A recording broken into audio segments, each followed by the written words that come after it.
భార్య ఓ భ్రమ, భర్త ఓ భ్రమ, అన్నీ భ్రమలే. సంసారం ఒక భ్రమ, పిల్లలు ఒక భ్రమ. దానికి పెద్ద ఉదాహరణ ఏమిటంటే 10 ఏళ్ల కొడుకుని ఎవరినైనా అడగండి మీ నాన్నగారి గురించి నీ అభిప్రాయం ఏమిటని. మై ఫాదర్ ఈజ్ గ్రేట్ అంటాడు. ఎందుకంటే ఈ వెర్రివేధకు వాడు తప్ప ఎవడూ తెలియదు, అంతకంటే ఏం లేదు. ఇక్కడ ఈ తండ్రి అనుకుంటాడు మా వాడికి నేనంటే చాలా భక్తి. ఏమీ లేదు మొహమా, నువ్వు తప్ప ఇంకెవరూ తెలియదు. అదే 20 ఏళ్ళు వచ్చాక వాడిని అడగండి, మా నాన్నగారు మంచివారే కానీ ఆయన కొన్ని విషయాలు తెలియవు అంటాడు. ఎందుకంటే వీడికి ఒక గర్ల్ ఫ్రెండ్ పరిచయం అయింది. ఇప్పుడు తండ్రి పనికి మళ్ళీ కూడా అయ్యాడు. ఇప్పుడు వాడికి 30 ఏళ్ళు వచ్చాక మీరు అడగండి, ఏంటో పెద్దవాళ్ళు ఫూలిష్గా డైరెక్ట్గా ఫూల్ అంటే బాగుండదు కదా, ఫూలిష్గా ఉండిపోయారండి. ఆ పల్లెటూళ్ళలో ఉండిపోయారు, అలా వ్యవసాయాలు చేసుకుంటూ. హైదరాబాద్ వచ్చి షేర్ మార్కెట్లో ఉంటే బ్రహ్మాండంగా, అంటే వీడి వల్ల క్షవరం అయిపోవాలి కదా.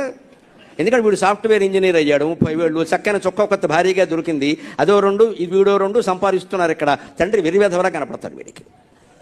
అదే 40 ఏళ్ళు వచ్చాక ఆ పెద్ద మనిషిని మీ నాన్నగారి గురించి నీ అభిప్రాయం ఏమిటని అడగండి. వెంటనే ఏమంటాడో తెలుసామో, 2 కాళ్ళు జాపేసి పెద్దాళ్ళు చెప్పారంటే కొంత ఉంటుందని అంటాడు. ఎందుకని పిల్లలు ఎదిగి వీడికి మొట్టికాయలు పడుతున్నాయి విషయం. అది 4 మొట్టికాయలు పడుతుంటే మా నాన్నగారు చెప్పేవారండి, ఇప్పుడు తెలిసింది అనమాట ఈ సన్నాసికి. అదే 50 ఏళ్ళు వచ్చాక మీరు ఏ మొగాడిని అని అడగండి, అన్నాల బల్ల దగ్గర కూర్చొని అమ్మని నాన్నని పొగడ్డమే పనమ్మ, వేరే ఏమీ ఉండదు. ఎందుకంటే వాడు వెళ్ళిపోయారు పైకి, అది వీడి సంతోషం. ఉంటే పొగడ్డా, పైకి వెళ్ళిపోయారు, ఇంక సేవ చేయక్కర్లేదుగా.